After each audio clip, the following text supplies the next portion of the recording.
What's going on, YouTubers? My name is Robert Serrano Jr., and I am the Natural Born Driller.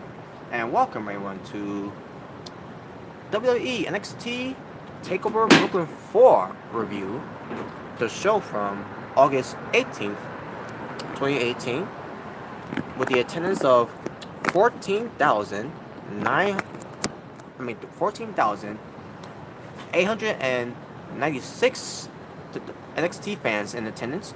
WWE promotion when it comes to the NXT brand. And they were at the Barclays Center in Brooklyn, New York, my hometown. And it was sponsored by Mayans MC. And the official theme song was Blood, Water by Grandson, and Made in America by The Fever 333. Now, I don't know if it's 333 or it's just 333. Either way, there you go. So, I'm about to go do, by the way, folks, I know I said I was going to do the Summer Scam review, but I just realized and remember, I had to do this review first. Which, by the way, show, which, by the way, when it comes to this show, I was there in person to watch it. I mean, if you guys didn't catch my hints before the Takeover show, you know, and if you didn't catch my hint too when it comes to me doing the reaction to it, when it comes to watching NXT, you know, the Takeover Brooklyn 4 show on my tablet, in case you didn't catch that hint, I was actually there with two of my best friends, and I thought the show was amazing. In fact, I thought the show was awesome. Awesome show. Just to let you all know from the get-go. So, with that being said, let's get right into it. So here we go. So we got Mauro Ranallo, Nigel McGuinness, and Percy Watson on commentary. And you have your ring announcer, Caleb Braxton. And there you go. Let's get right to it. Also, they did a pre-show too, by the way. Yeah, Troy Caruso in charge of the pre-show with Sam Roberts and Pat McGeef. I think that's how you pronounce it. Pat Malif. I think that's what it's pronounced. Whatever. Who cares? But let's get right to it.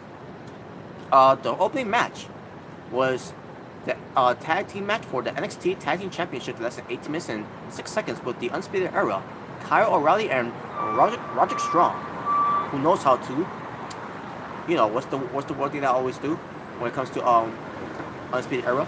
Oh yeah, that's right. They always know how to shock the system. Just saying. Yes, John, what's up? Hello. So yeah, let's get to this. Oh yeah, I forgot to mention the teams they went against. They went against Mustache Mountain, which is Tyler Bate and Trent Seven. And basically, it's a rematch for the NXT Tag Team Championship. This time on TakeOver Brooklyn 4. And the match itself, amazing opening match, folks. This, you know, when it comes to a match of the night and the only tag team match, this was by far match of the night, and it opened the show. An amazing match. It was a lot of good strikes, a lot of good high flying moves and all that. Oh my god, it was just it was just amazing, man. Amazing tag team match overall. So, yeah, they're going to add it in this match, and then also, you know, they also do storytelling and playing by the story where when they got to Trent Seven's knee at one point, which was a while back though, but then they decided to do the Tyler Bate this time.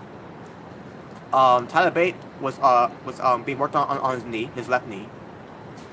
Trent Seven at one point tried to get in the ring to stop it, but referee told him no, get back in your corner, or you guys disqualify, whatever, right? You know, that was the type of deal. So Trent Seven is back in his corner, and then Kyle O'Reilly, who was pulled back by Roger Strong because Kyle O'Reilly had the suspension hold onto Tyler Bate. So at this point, we have Trent Seven going to the to get the towel, his towel. And get the crowds, you know, going, saying no, and all that, right? He's like teasing to throw the towel in. and then you got Trent, and you basically got Tyler Bate tell him no and all that. Right? Don't do it. And then Trent was like, to me, the way they did it, I feel like it was rushed. It was forced.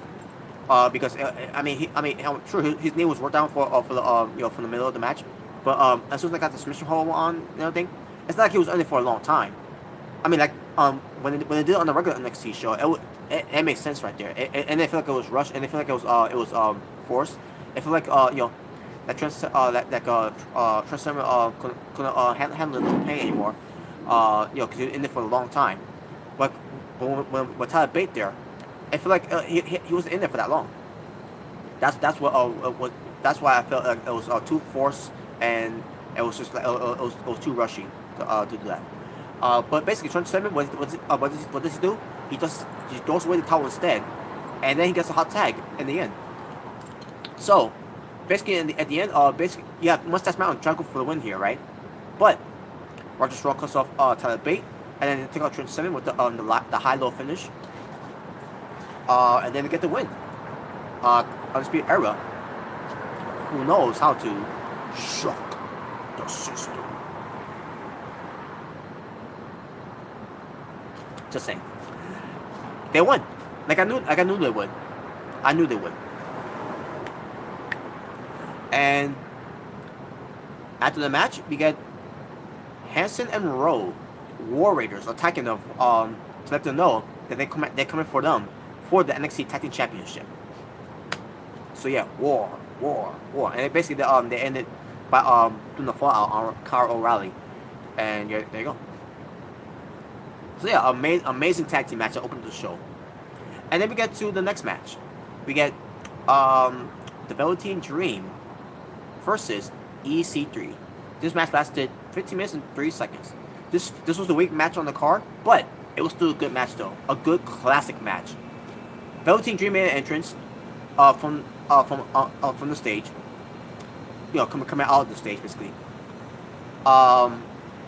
He's got on this vest that's all when it comes to the designs. What's the word? What's that word? The panel prints like that. But basically, it's look like when the Notorious B.I.G. wore, because it was his sweater, and then the Velveteen Dream wearing a crown because it's all about being the Notorious Dream, I believe, and I believe that's what says on his tights too, and also on his tights too, in the back it says, "Vince, call me up." And by the way, when the crowds were chanting for Velveteen Dream, Velveteen, I felt out of place. But basically, this is coming from me. I felt out of place when they start chanting for Velveteen Dream. I mean, more power to them. I don't get why they're into this character. I mean, his character is basically he's trying to attract men instead of attracting women.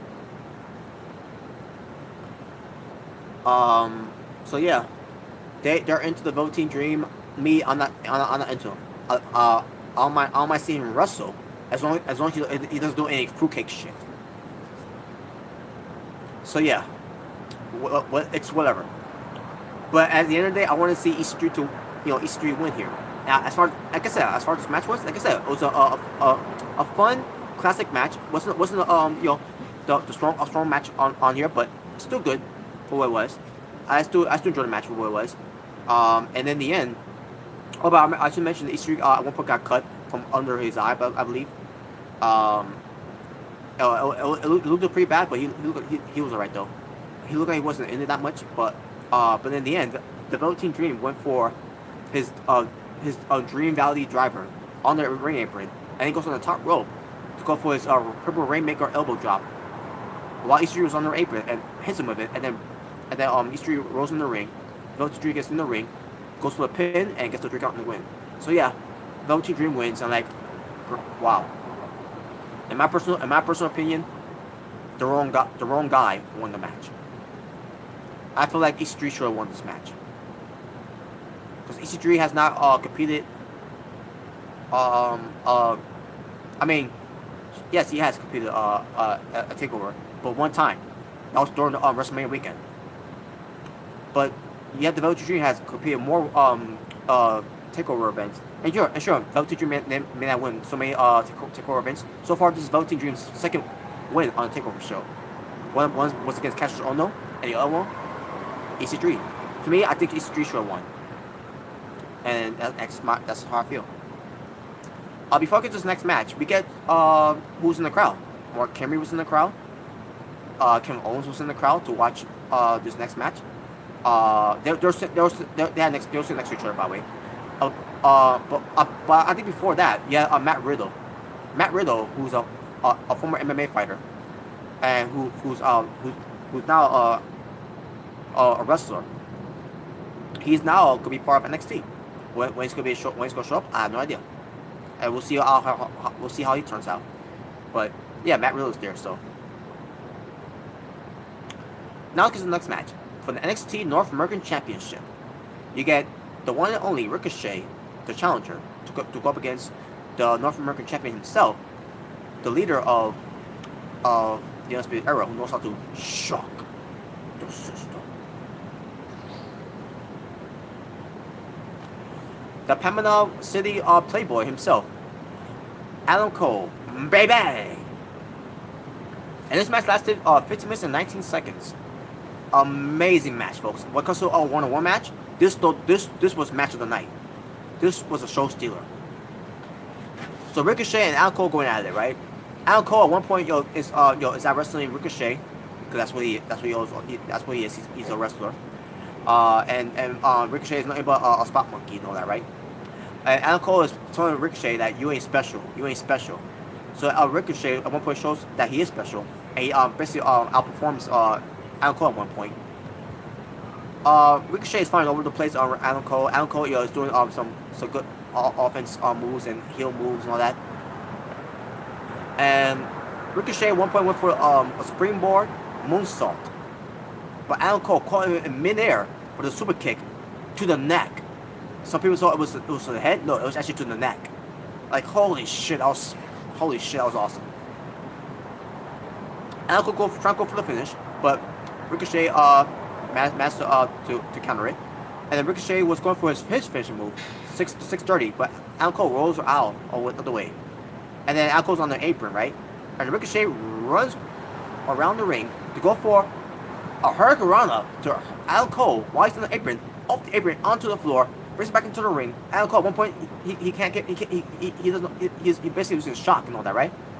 No point in there because because on this era, I was stupid with that one. Shock the system. Just saying. Excuse me. So, Ricochet's on the top rope. He comes up. He goes for a 630 senton, hits it, and gets the 3 count in the win. So your winner and new NXT North American Champion, the one and only Ricochet. John, if they let NXT crew book Evolution, it'd be success. It'll be successful, you mean to say? Yeah, I agree. But we'll see. We'll see how that turns out, though. We'll see how it turns out. I'll come in to the Evolution event with high expectation. Because Vince is going to make that a pay-per-view house show. Well, I'll tell you what is a house show. Super Showdown in Australia. Just saying. That's, to me, it's a glorified house show. WWE Evolution is a woman's all-woman pay-per-view. But yeah, I'm a little disappointed that Adam Cole didn't win. But at the same time, still a great match. Not mad at it at all. Ricochet deserves it, obviously. Not that big on Ricochet. Not saying I'm not a fan. I'm sort of a fan, but I'm more of a fan of Adam Cole. Baby. And yeah, so yeah. Now we get to Kairi Sane versus the NXT Women's Champion, Shayna Baszler. And this lasted 13 minutes and 37 seconds. So you had the Magician of Submission, the Queen of Spades herself, Shayna Baszler, versus the Pirate Princess, Kairi Sane, in this rematch from last year's Mayhem Classic Finals that they were both a part of. And basically, Kairi Sane won that one last year. And then yeah, Shayna Baszler who won against Kairi Sane a regular NXT show months ago. And now this is the rubber match. So Kairi Sane and Shayna Baszler going out of here. And at ringside, you had Jessica Mendukes, Ronda Rousey, and Roderick Strong's wife. I keep forgetting how you say her name. In fact, let me look her up. I think it was Mirandon.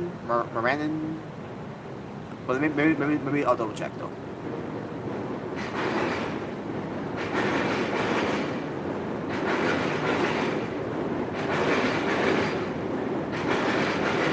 Okay.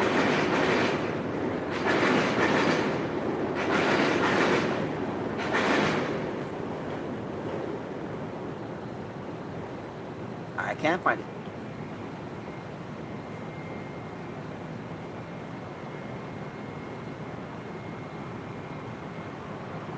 Maybe if I look up Ronda Rousey, it'll probably say it.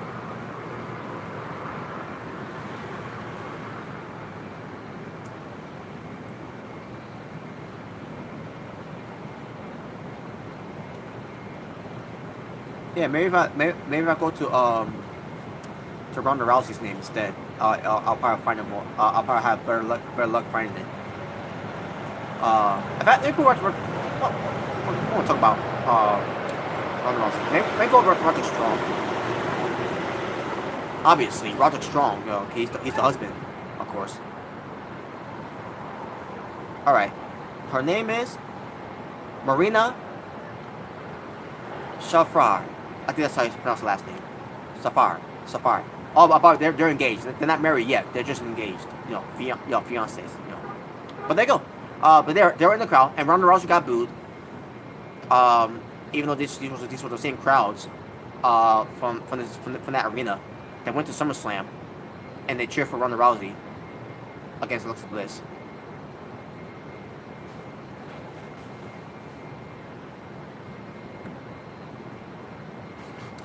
I can't do it, folks. I'm annoyed with WWE fans. I can't deal with them. I fucking hate them.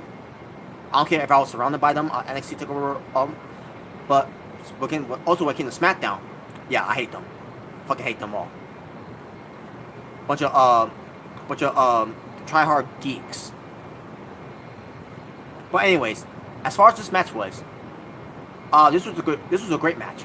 This was a great women's match that NXT TakeOver had to produce. Not since Bayley and Sasha Banks went at each other, and Becky Lynch and Sasha Banks, and then Charlotte Flair, Becky Lynch, Sasha Banks and Bayley, and then Charlotte Flair and actually Charlotte Flair and Sasha Banks never had a TakeOver match before, so only that one time, and that was the Fatal 4-Way. It was only the Fatal 4-Way, but still, yeah. Amazing match, and it was good. And basically, Shayna Baszler was pointing out to the knee of Kairi Sane, and at one point, Kairi Sane decided to no sell her knee after that, which I thought after looking back at that, I thought to myself, Kairi Sane, I wish you would never done that. You're supposed to have ring psychology, and you didn't do that, unfortunately. Hard to hate on her because she's so adorable too. But I wish she would just, stay in, in psychology. When it comes to, you had your knee hurt by Shayna Baszler. She was stomping on it. She was destroying it. She was destroying her leg, and then she no-sold it later on. And then she went back to the sun it. Like, oh my god. Anyways, so we get Kairi Sane go for her insane elbow onto Shayna Baszler on the second rope. And she goes for it again. Over Shayna Baszler I think she rolled out, I guess. And then Kairi Sane got her back in position. And then she goes for the insane elbow again. This time from the top rope, from the very top. Goes for a cover, but Shayna Baszler kicks out. Kairi Sane also at one point got caught by Shayna Baszler with the Karakula clutch. And Kairi Sane at one point will look like she's going to lose by passing out, but she gets her ropes. And yeah, the match still continues. Kairi Sane trying to go for another insane elbow, but then Shayna Baszler gets her knees up. And then she goes for the Karakula clutch again. Only for Kairi Sane to counter and basically pinning Shayna Baszler, like how Bret Hart pinned Stone Cold Steve Austin from Survivor Series in 1996. And how Bret Hart pinned Roddy Piper from WrestleMania 8. Back in what year that was, if I can remember. I think it was year 1992. Yeah, 1992. It was that year. And what Finn Balor did was Samoa Joe from TakeOver Dallas during WrestleMania weekend. And Kairi Sane did it to Shayna Baszler, and she gets a 3 count in the win. So your winner and new NXT Women's Champion, Kairi Sane. And all I can say is well deserved. But also at the same time, Kairi Sane, she needs to learn her Risa Kaji when it comes to under the umbrella of WWE. You know? But overall, great match. Finally, the main event match, where it was originally supposed to be a triple threat match for the NXT Championship. But unfortunately, Aleister Black couldn't compete because of a groin injury. So what did they do? They decided to do a Rikishi angle, where who took out Aleister Black, right? And for those who don't know about the Rikishi angle was that Rikishi was the one who ran over Stone Cold Steve Austin back in 1999. Because they also needed time off to get his neck surgery and all that, so they did this spot where Rikishi was the guy who was behind the vehicle, running down Stone Cold Steve Austin. And then the whole speculation all year, who ran over Stone Cold Steve Austin? Who ran him over? And then it ended up being Rikishi. And now the same thing here with Aleister Black now. Aleister Black. Who took out Aleister Black? Now, unlike when it comes to Stone Cold angle, it's not gonna take him a year to find out who took out Aleister Black. We will find out eventually who took out Aleister Black. We just don't know when it's gonna happen yet.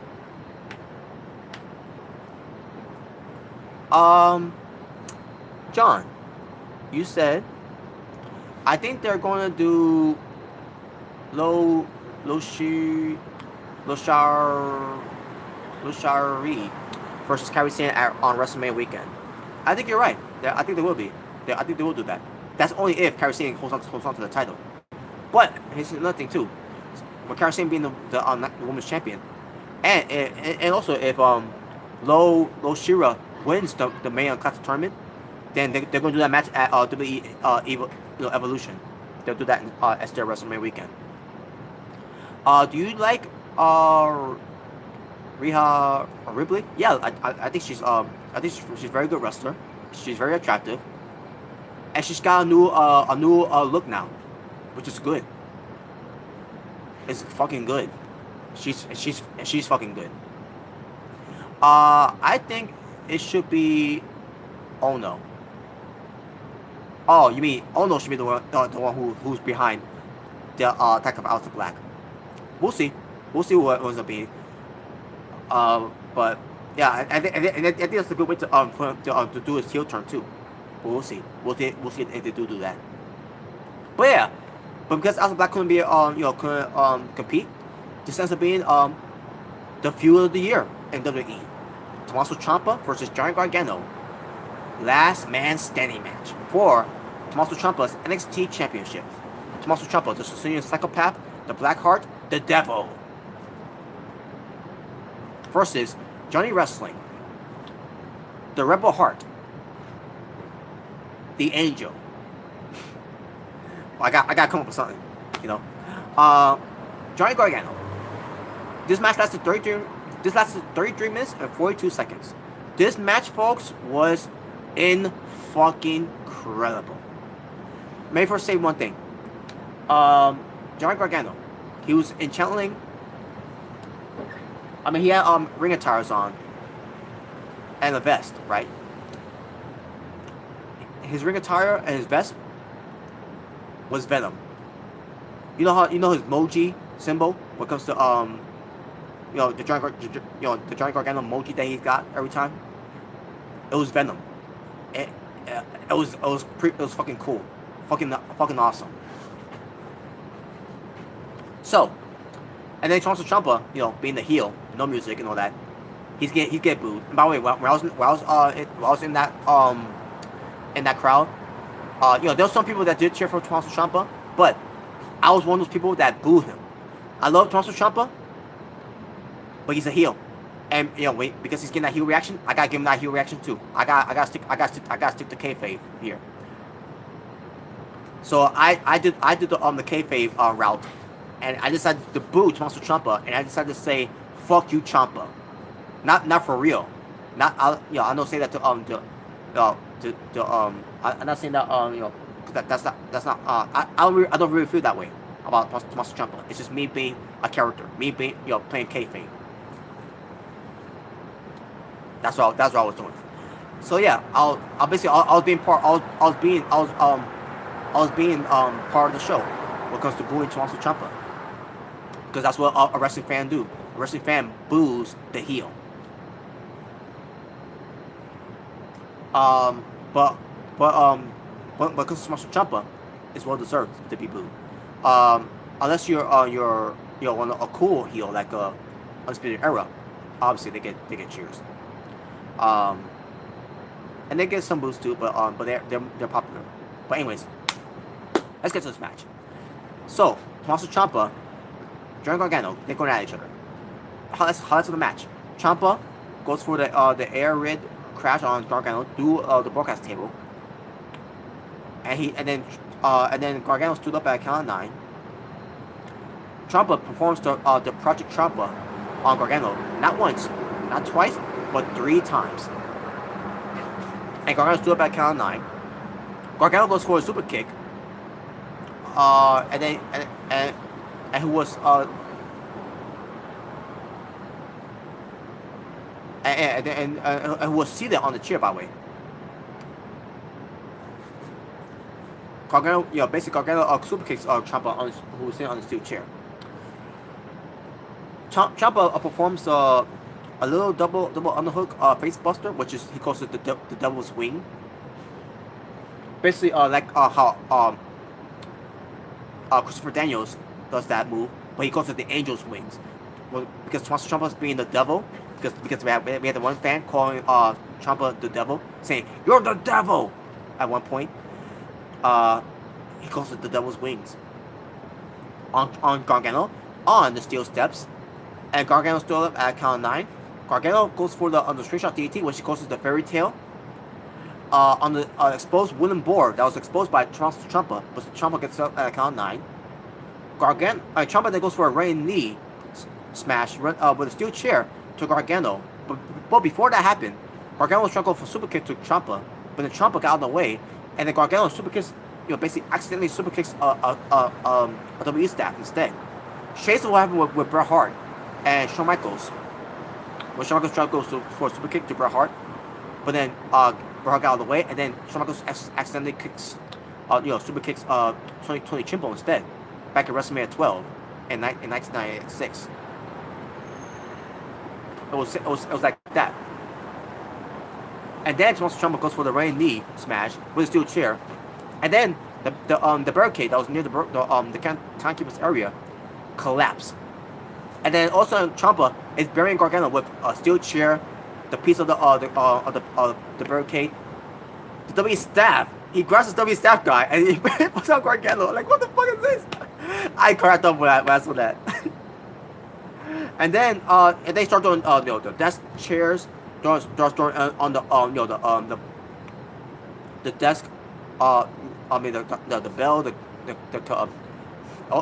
Basically does everything but the kitchen sink. But Gargano still gets back up at the count of 9.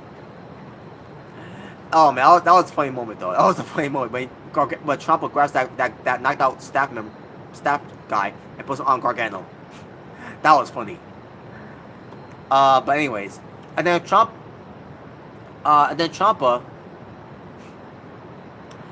goes for a super kick on I'm sorry, Gargano goes for a super kick on Ciampa, let's say. And then basically I'm going to what happened in the match. I mean in the ring basically. I mean what happened later after that. So yeah, Gargano goes for a super kick to Ciampa through two tables and a concrete floor that was exposed earlier by Gargano, and basically a table that was set up by Gargano at one earlier on the night too. Basically one table was set up right way, but the other one was set up upside down on top of that other table, and Ciampa goes through that table, and then hit the concrete floor, and Ciampa gets up at count of 9 by getting set back up with that broken crutch, which probably the broken crutch was used earlier on the night by Gargano. Well, Gargano was wailing on Ciampa with it. Oh.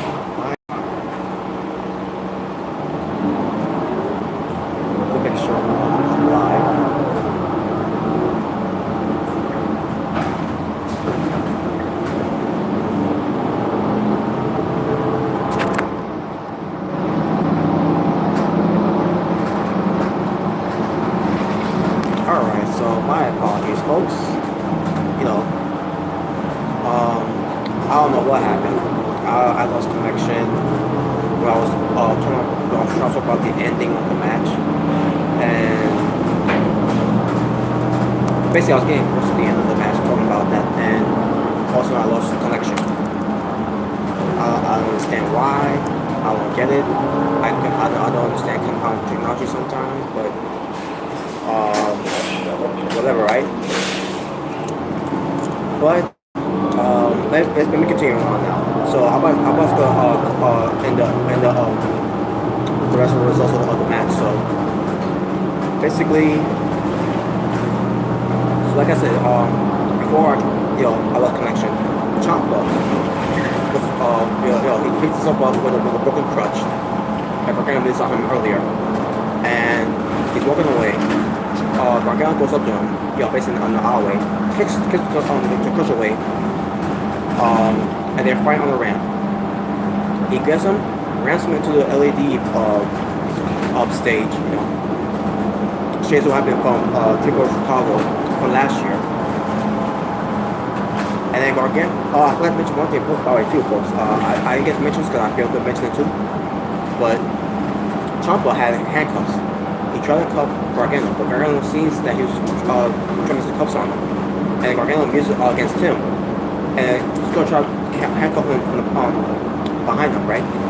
He ends up getting one handcuff on his hand, but Ciampa fights him off for that. So Ciampa was still handcuffed, that, but only one hand was cuffed. So I've got to point that out, before all this happened. So the handcuffs comes into play. Gargano gets Ciampa handcuffed on the left side of the stage. And Ciampa he can't get out. He's trapped. And Ciampa's trying to weasel his way out, say I'm sorry. And Gargano's like, and Gargano goes up and beats him up with that. Gives him a super kick after a super kick after a super kick. And he's going to call for an end here, right? And the referee's counting by the way because Ciampa is handcuffed and everything. He's not standing. And Gargano can't break it up and all that by doing a super kick after a super kick after a super kick. Because look at Ciampa's about to get back up and everything, right? So finally, Gargano, he pulls down he's going for one more super kick, right? But instead, he hesitates, and he pulls out his knee break, his knee pads, to go for a running knee smash instead. Ciampa's finishing move, right? So he goes for it, right? He hits him with the exposed knee, with the smash, the running knee smash, but he overshot it, and then he took himself out. He got too emotional. He's basically he was so worried about taking out Ciampa that he took himself out. Kind of like what he did on TakeOver Chicago 2. If you remember that Gargano got carried away and then Ciampa took advantage of it, right? This time Gargano took himself out. This time, so Gargano's out and Ciampa's out. Gargano's out because his knee is all